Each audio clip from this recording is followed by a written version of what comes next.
this is Rosa from Le Petit Farci, and today we're going to make marmalade. So this is the day that we're actually going to add the sugar and cook the fruit until it starts to become like a jelly. The last 2 days, if you watch my other videos, we just sliced the fruit, removed the seeds, set those aside, and then soak them in water overnight. And then the next day, we took that fruit and water and let it boil for 30 minutes. If you want to see more details, you can see those videos. Or you can also visit my blog at rosajackson.com, where you have the full recipe and the story of my neighbor Marie, who used to live in the old town across the street from me. And we used to share recipes, including our marmalade recipes, so you can read about that. So today's really the moment of truth. This is when we're going to weigh our fruit and add what's going to look like horrific amounts of sugar. So please bear with me and trust me. You do need quite a bit of sugar to make orange jam. If you're using a different fruit like strawberries, you could do a low sugar version, but it doesn't really work with bitter oranges or citrus. So we're just going to use, we're going to weigh the fruit that we have with the liquid, and we're going to use an equal weight of sugar. So please don't be too horrified. So I've got this bowl on a scale. I'm going to pour in this fruit. And I really want to show it to you because the color is so pretty. It looks a bit like a beautiful sunset. You know those sunsets we're not allowed to see right now? So just want to show you. And that's because I put the blood orange. So I only put one blood orange, but it gave it such a nice color. So I'll check the weight. So there's almost 2 kilos. There's 1.7 kilos of fruit here. And so that means I'm going to need 1.7 kilos of sugar. That's almost two of these, 1 3/4 of these boxes. You can see I have 2 different kinds of sugar. I'm just going to use white sugar today because I happen to have 2 boxes of it. But ideally, I would use the sugar, which is cane sugar, but I'm going to save it.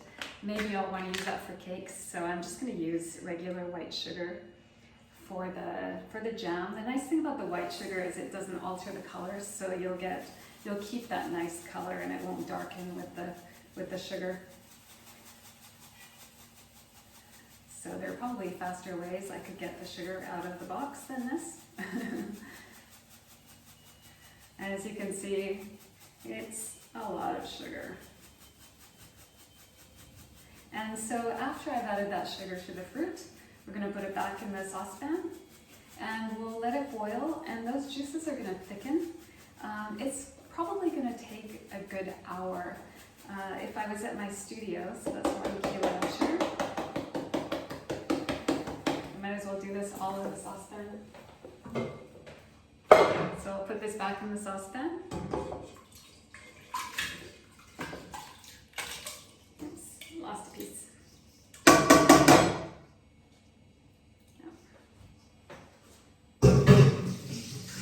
So that liquid is kind of syrupy, even though we haven't added any sugar to it yet. That's because we boiled it with the fruit yesterday. That's our first kilo. And then we're going to put the 700 grams. Then we're also going to add the liquid from the lemon pits. So I took the seeds out of the lemons and the oranges. I had some extra lemon seeds from the lemon custard yesterday. Soak them in water. Those are going to create the pectin that's going to help to thicken the jam. So I'm almost at 700 now. I'm sure like many people are freaking out seeing this quantity of sugar. I'm adding that. So we have what looks like a saucepan full of sugar. I'm going to put this on the stove. Give it a good stir. And then I'm going to take the lemon seeds and strain the liquid into here as well. So normally I would be using my copper jam basin for this, which is a much wider, kind of shallower saucepan, I guess. And copper is traditionally used to make jam in France. Not so many people use it these days. So I'm not quite sure how how long it's going to take in this pot, which is much higher, but we'll come back to it and I'll show it to you.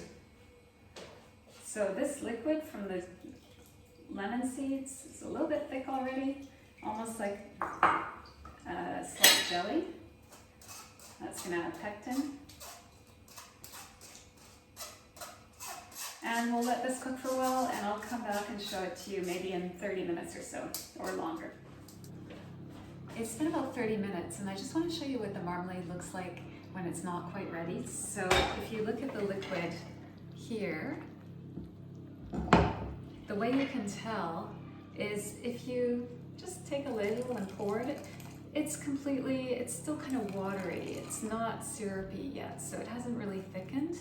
Even though the little bit that I put into this bowl, it's actually, when it's cold, it's starting to gel a little bit. So it would still set, but it would be a very lightly set jam if you stopped it at this point. So I'm gonna cook it some more. So it's on a low heat, but it's still bubbling fairly steadily. And it's important to stir it, not constantly, but every few minutes you can give it a stir and scrape the bottom like this, just to make sure it's not sticking to the bottom. So it's been about an hour and 15 minutes since I started cooking the marmalade. And now I know just from experience from looking at it that it's pretty much done. It's looking more syrupy. And this is the test that I've been doing every few minutes. I put some on a plate that's in the freezer, and I pour a little bit of the juice from the marmalade on it, and I tip it over. And now you can see that, I don't know if you can see that, but the one in the middle, it's moving very slowly and it's almost starting to fold over itself. That's the point where you can take it off the heat and put it in the jars. So the jars, I washed them. These are jars that I had in my cupboard. I washed them in a lot of soapy water, rinsed them really well, and then while they were still wet, I put them on this tray in the oven at 375 degrees for 20 minutes, just to make sure they were quite sterilized. And then I just kept them warm while I was waiting for the marmalade to be done. So I got this when I was at my studio yesterday. I picked up my jam funnel knowing that I would need it. And that way it just makes it easier to fill up the jars. So don't be alarmed. You know, it seems quite liquid still at this time, even though I can tell it's more syrupy.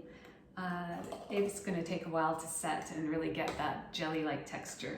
That's nice, but I can tell even on the surface it's more wobbly than it was earlier.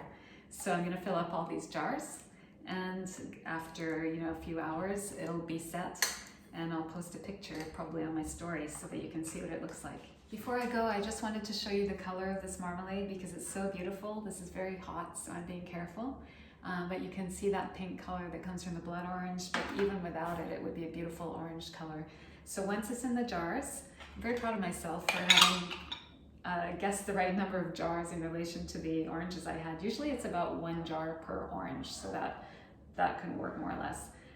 So I have 7 jars of marmalade here, and once they're in the jars, you want to put the lid on fairly quickly. You don't have to tighten it right away, but tighten it once it's a little bit cooler. And then you'll be ready to taste it, at least by the next day.